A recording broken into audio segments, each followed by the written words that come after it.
Okay, so this is a spur of the moment thing. I'm trying to make a decision here on what to read next, so I just thought I'd ask. So I've got some cozies, I've got some other stuff. I just finished Patricia Briggs' Soul Taken, and that video will air next month. And so I'm sitting here trying to decide what to read next. Now I've got a couple of cozies here, and I've got a couple of Pattersons here, and I'm just trying to decide. If you could please check out Flashback Monday. What did I just do with it? I just had it. Oh. Don't forget to check out Flashback Monday, where I talk about all the books in this magazine. I love this magazine to death. It's awesome. Please check out those Monday videos. Very few people watch them. So if you're looking for a book to read or a new author to read, an established author, a good series, check it out. I do Regency, contemporary romance, inspirational, sci-fi, paranormal, inspirational, mainstream fiction, all of it. So please check that out on Mondays. And then on Fridays. If you like this author, then maybe you like that author. I did homicides, I did detective, I did Scotland Yard, I did witches, I did werewolves. I did a whole slew of historical romances, Regency romances, did the Bridgertons. Also, if you could please check out this Saturday, the 21st, I did a video on Joanna Lindsay, and I really liked how that turned out. I hope somebody watches it and enjoys that book with me. So I'm trying to decide. Like I said, I just finished Soul Check. Oh, and check out my Star Trek Next Generation recaps this week, or actually next month. I'm gonna have some Star Trek books with that video. So I'm trying to decide. I just finished Soul Taken. So this is Win or Loss. This is the last one in the series. This just came out today, or well, not today, but this year. So this is the last one. So I'm trying to decide if I should just go ahead and read this or wait a couple days. Like I said, the video will air in January. Then I'm trying to decide if I should read Kate Carlisle's The Night Before Christmas. Christmas has come to Lighthouse Cove, but business hasn't slowed down for Shannon Hammer. She's been contracted to renovate a local hotel by the Garrisons, a family that's so devoted to the holiday they serve an 8-course dinner every night from Thanksgiving through Christmas.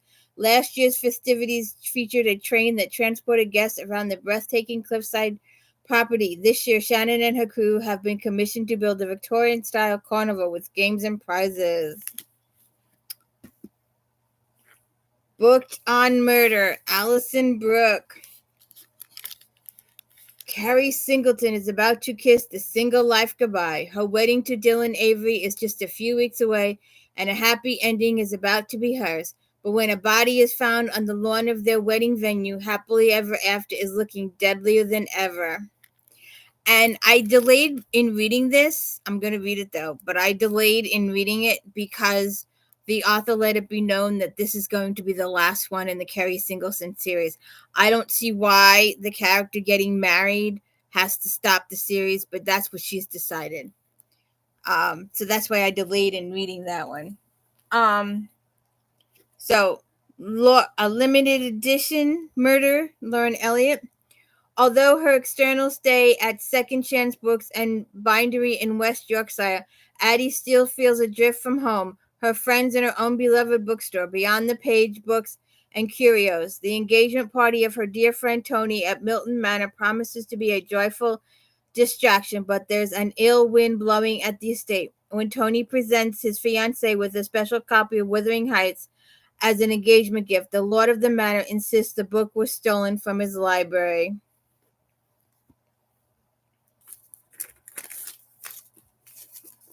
Donna Andrews, Rockin' Around the Chickadee.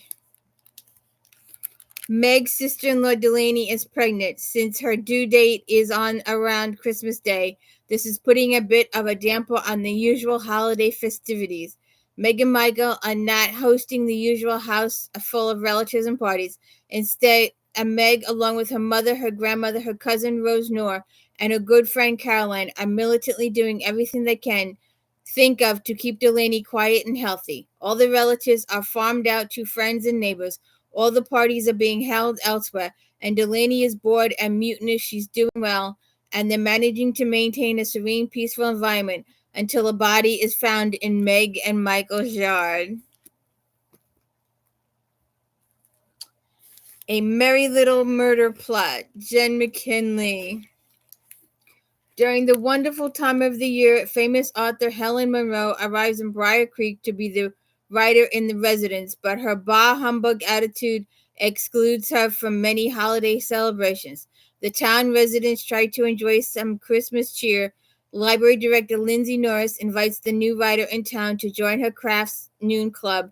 Helen politely refuses, and when an altercation happens between Helen and another patron, Lindsay begins to suspect the author has been keeping to herself for a reason.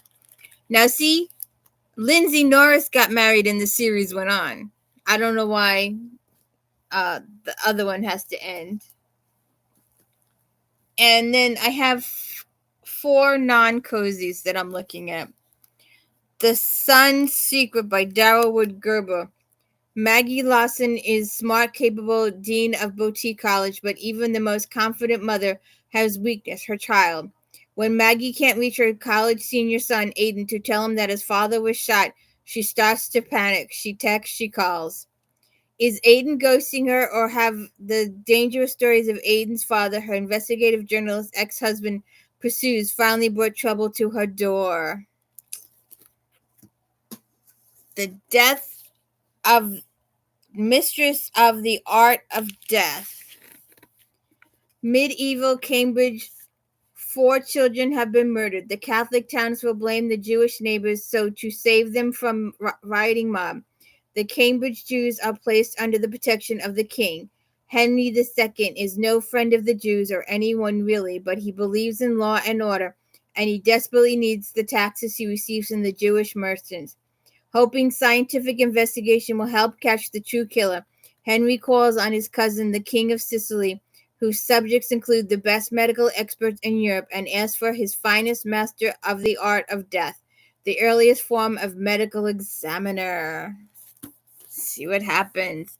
And then I've got 2 Pattersons. We were doing the James Patterson Alex Cross series, and we are up to Deadly Cross. Kay Willingham led a life as glamorous as it was public. She was a gorgeous Georgetown socialite, a philanthropist, and an ex-wife of the vice president. So why was she parked on Bentley convertible, idling behind a D.C. private school in the middle of the night with a man who was the head of the school, who shot them both point blank, and why? The shocking double homicide is blazed across the internet newspapers, and it's up to Alex Cross to solve the case. And our last one is a non-Alex Cross one. I've been holding this for a while. I can't decide when to read it. Holmes, Marple, and Poe. A keen, science-minded sleuth with an even keener sense of smell. A charming snoop who works best undercover. And Augusta Poe, a weapons expert with weakness for muscle cars and beautiful women. We'll see. I can't decide which one of these 3, but that's my to-be-read pile this week. And whatever book I decide to read will air January 8 or 9. And please check out my Joanna Lindsay video this weekend and all the if-thens. I covered so many different authors, lawyers and legal and paranormal and witches and homicides, and especially the Halloweens. I went off on Halloween. And Christmas. I hope you're checking out all my Christmas videos and my daily book reviews and my kitties. So have a good day.